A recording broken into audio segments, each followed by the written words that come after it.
سحر برخیز و طاعت کن که طاعت به هر کار است.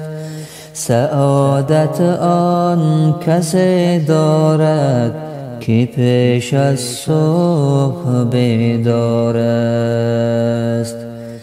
دلم گوید که برخیزم، هوا گوید که دم دیگر.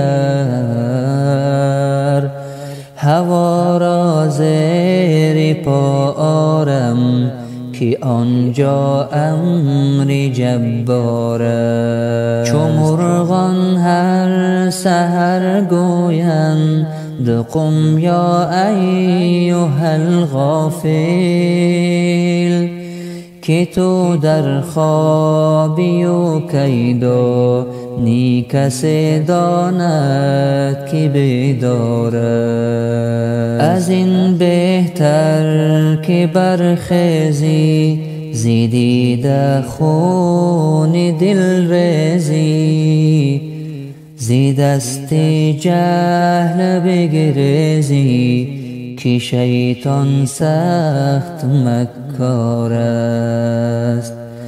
ایا ای شمس تبریزی گه شهد و شکر ریزی، اگر 100 سال بگریزی که آخر مرگ در کار است. سحر برخیز و طاعت کن که طاعت به هر کار است. سعادت آن کسی دارد که پیش از صبح بیدار است. دلم گوید که برخیزم، هوا گوید که دم دیگر. هوا را زیر پا آرم که آنجا امر جبار است.